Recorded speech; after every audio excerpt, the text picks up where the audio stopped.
धन्यवाद भैया, प्यार ऐसे ही आप लोग के बनल रहो, सम्मान बन रहो। Thank you so much. Durgesh Tiwari Deepu बाबा, अरे आप ही थे दीपू बाबा, बहुत बहुत धन्यवाद भैया, स्वागत अभिनंदन। अच्छा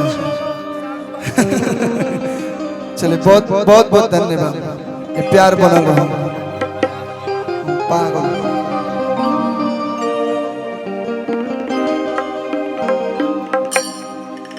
हमारा रहते बोल रे पगली, कवना बात के चिंता बा,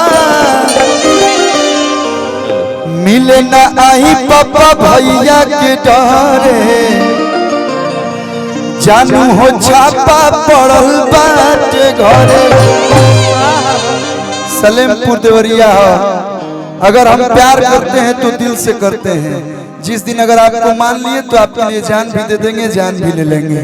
क्या भैया सही बात। वो जे लइकवा कहता हमारा रहते बोल रे पगली, कवना बात के चिंता बा,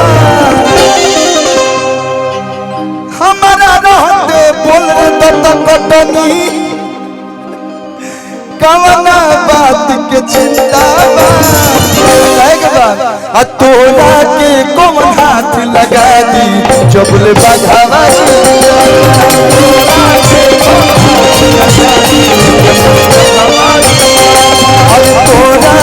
कौन हाथ लगा दी जबले बजावा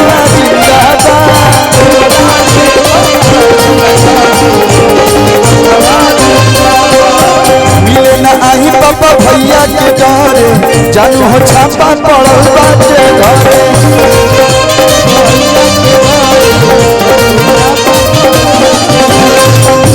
जा तो पैसा मत हमारा रहते बोल पगली, हमारा रहते बोल पगली, कवना बात के चिंता बा। भैया लोग आप लोग के लिए हमारा रहते बोल रे भैयावा, कवना बात के चिंता बा, तोरा के कौन हाथ लगा दी जब बघवा जिंदा,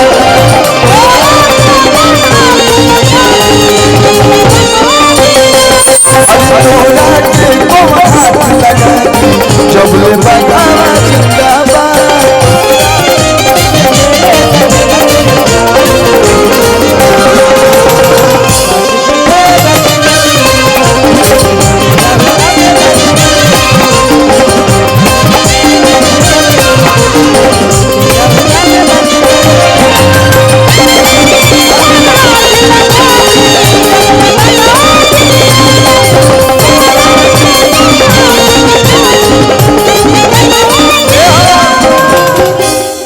गर्मी जनहतारू कहाया भी खून के,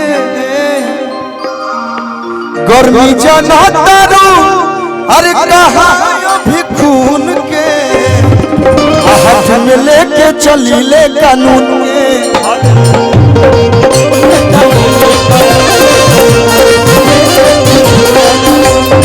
गर्मी जनहतारू कहाया भी खून के, हाथ में लेके चली ले कानून के।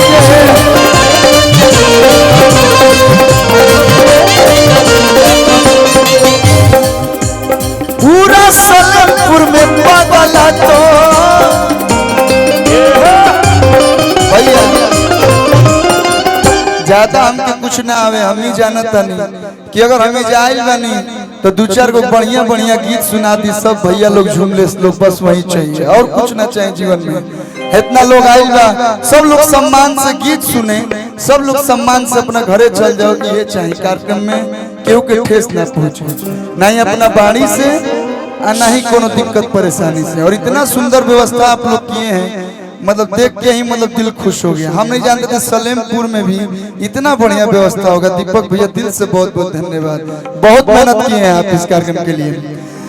कि गर्मी जानतर कहां भी खून के, हाथ में लेके चली ले कानून के।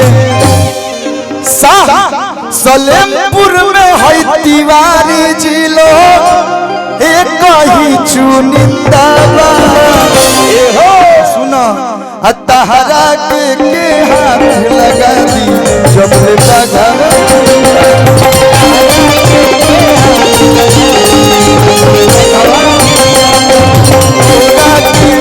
हाथ लगा दी जब लेता घावा